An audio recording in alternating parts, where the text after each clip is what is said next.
का कोर्स कर रहा था, कोई मेडिकल का कोर्स कर रहा था, कोई मैनेजमेंट का कोर्स कर रहा था। प्रधानमंत्री ने क्षण भर की देर नहीं लगाई, उन्होंने सीधे रूस के राष्ट्रपति मिस्टर पुतिन से बात की और साथ ही जेलेंस्की के राष्ट्रपति, यूक्रेन के राष्ट्रपति मिस्टर जेलेंस्की से बात की। और बहनों भाइयों, आपको जानकर खुशी होगी, 4.5 घंटे के लिए युद्ध रुक गया और हमारे 22,500 बच्चे, भारतीय बच्चे भारत आ गए।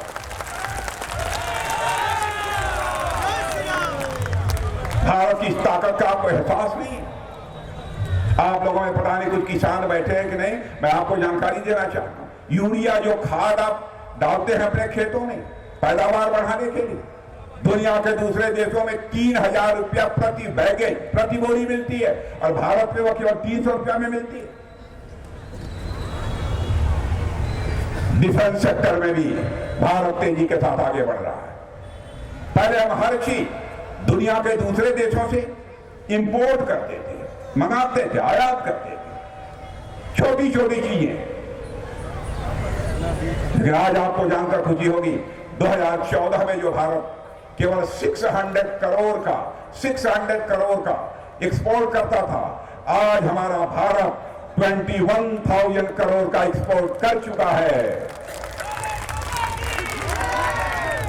और बहनों भाइयों, समाचार पत्रों में आपने पढ़ा होगा और आपके लिए गौरवान्वित करने वाली, आपके अंदर एक सेंस ऑफ प्राइड पैदा करने वाली बात है कि अब ब्रह्मोस मिसाइल भी भारत में बन रही है, भारत की धरती पर बन रही है, भारतवासियों के हाथों से बन रही है।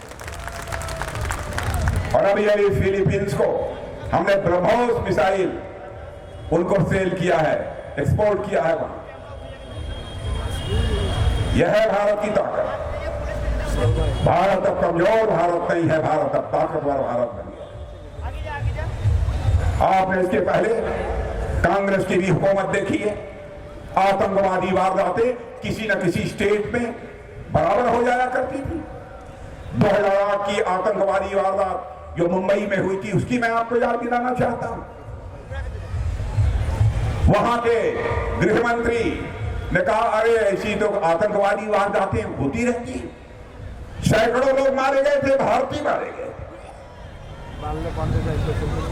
आज आतंकवादी वारदातें भारत में आपको सुनने को नहीं मिलेंगी। और एक आध छिटपुट कहीं काश्मीर वगैरह में कोई घटना हो भी गई बहनों भाइयों, तो उसका खामियाजा उन्हें भुगतना पड़ता है। भारत कमजोर भारत नहीं है, भारत कमजोर भारत नहीं है।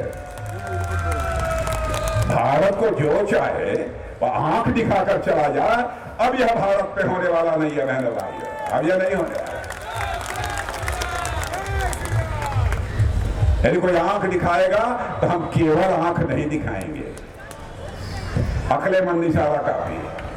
समझ गया कि नहीं? अभी क्या करना चाहिए मेरे भाइयों?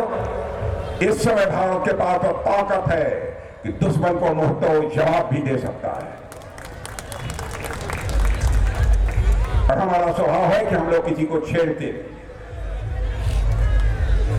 लेकिन हमको कोई यदि छेड़ेगा तो आप समझ लीजिए क्या होगा।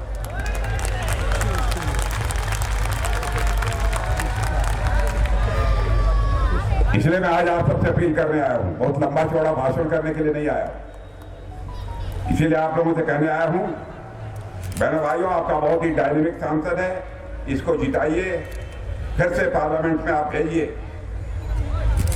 पक्का है? तो मैं चलूं? चलें? चलेंगे ना चलें? क्या खाना वाना भी खिलाएंगे? नहीं बोलना होगा आपके बात।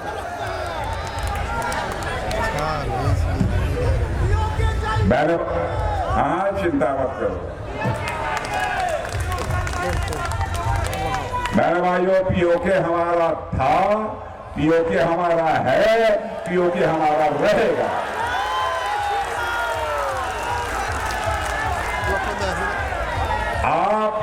आप चिंता मत करो, भारत की ताकत बढ़ रही है।